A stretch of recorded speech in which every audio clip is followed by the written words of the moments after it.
I'm Andrew Joseph Keith, and in this video, I'm going to be showing you my process for doing a gesture study sculpture using a drawing from George Bridgman as a reference. In my premium course, we have exclusive lessons that provide more detail on introducing gesture into your work. All right, now into the demo.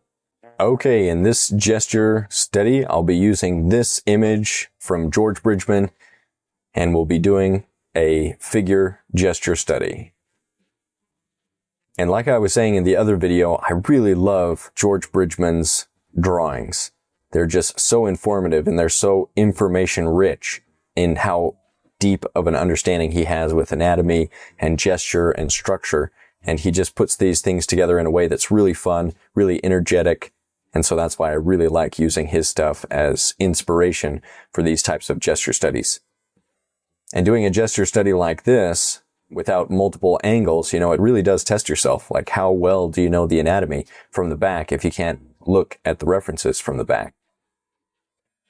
So here you can see I'm doing the same thing that I try to do with most studies, starting off with a curve of the spine and then working out towards the extremities to the arms and legs. And once that gesture is established with the armature, then I can start adding pieces of clay to the torso first, building out the rib cage. And I like to use, pieces of clay that are a little bit larger at this beginning stage. I know that there's a lot of mass that is needed in the chest area and in the pelvis. And so I can use a little bit larger pieces of clay. And then as I get further along in the process, then I use smaller and smaller pieces to establish the secondary forms once the primary forms are in place. I really love this pose because when I was in high school, I was actually a stuntman, which is just a male cheerleader. So I would stunt the girls, throw them up in the air, and they'd stand on my hands and things like that. And so it was really fun in that kind of gymnastic physique and pose. I just thought was a really fun and energetic image to do a gesture study from. So that was kind of what draws me to these dynamic poses. And so here you can see how simple I'm approaching the torso. I'm not trying to get too complicated at this point. Think of the bean, if you remember the bean from when Stan was doing his lesson. That's basically as complicated as you want to get, just a thin version of the bean, and then, taking some clay and adding it to the legs, just a thin layer of clay first. And I'm working primarily from this first angle that I have that is of the reference. And so that's what I'm observing at this point, is this first angle. And then later I'll have to invent the rest of the gesture study. But at first I want to try to capture this first angle, and then I'll be able to kind of copy and paste some of the features onto the rest of the sculpture. Here I'm laying in just a little piece of clay to give an indication of where I think the rib cage should end, to show areas like where the 10th rib would be. And then I'm looking at the reference and I'm thinking, where does the next piece of clay belong? Building out the area of the glute and thinking about how that wraps around the leg. And the same thing on the other side. And building out the legs, just kind of pinching and laying in a thin layer of clay to build the secondary forms on top of. But just a thin cylinder is enough to begin with. So as you're building out the sculpture, the gesture study, at the beginning, just think thin cylinders, and then you can add things like the calves, the quads, those muscles on top. But you want to have that primary gesture in a thin cylinder first, and then the secondary forms, that's the last thing that you want to be worrying about with these studies, or one of the last things. And so now I'm working more in the round, observing it from multiple angles and trying to lay in some more features. Coming in and gonna build out this front arm a little bit more. You can see how I have an indication of that shoulder and those forearm muscles. And just little pieces of clay, they're enough to give, quite a bit of information if they're in the right place. There's another piece of clay for the pectoralis muscles, the pecs. And you can see the start of that Loomis head, where at the beginning it's very two-dimensional. It's only basically an outline, and then I come in and add some clay to the sculpt. That is a really useful tool in sculpting anything, is represented from one angle, and then once that angle is established, then you can move on to the next angle. Working that way, it makes things a little bit less overwhelming. It's a little bit more manageable. Putting in some thicker lats and continuing to build out that Loomis head. And then you can see now I'm kind of jumping around different areas.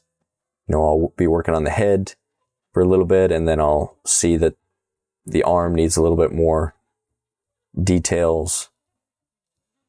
And then I'll come down to the leg.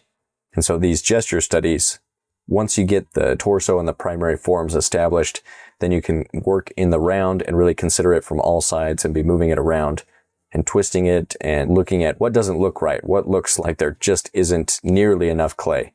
And it's okay to keep things skinny throughout, but there will be some areas that will stand out to you as just like, oh, this needs another piece of clay here, another piece of clay there.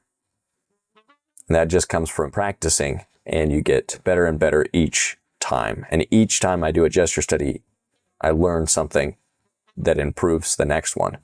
And so it really is beneficial to do these types of studies where you're considering the figure as a whole rather than getting overwhelmed with different specific areas and overwhelmed with things like anatomy. I do like to lay in the anatomy even in these small studies, but I'm primarily focused on really getting the essence of the pose.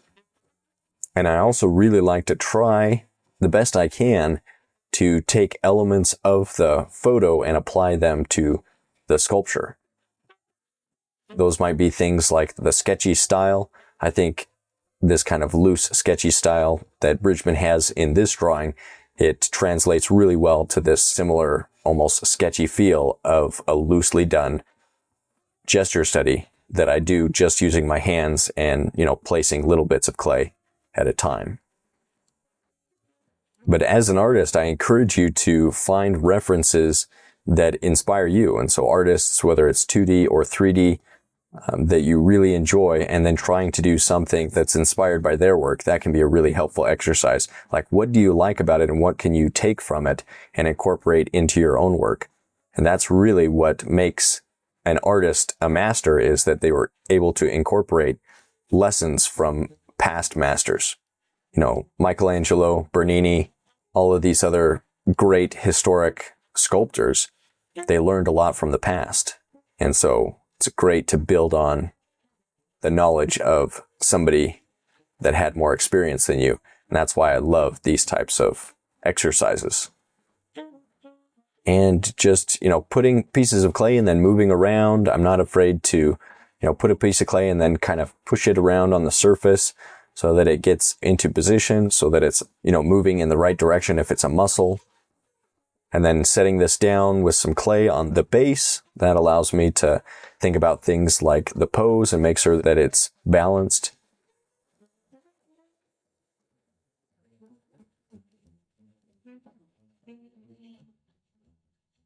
And working on that gluteus medius, that's something that's really exaggerated in this drawing. So I want to make sure that I capture that. And then laying in, where I feel it's still too skinny, there's some mass that's in the knee. The knee isn't usually as skinny as we think it is because there's all of those bony structures in the knee. If somebody's, huge and got huge muscles in the upper and lower leg, then it can make the knee look a little bit thinner. But for the most part, the knee is thick, especially if it's a really thin person, then the knees will be more, bony, more thick, because there is quite a bit of bone in that area. And there we have it. So there is one gesture study done from George Bridgman's drawing of this gymnast. So grab some clay and do it yourself.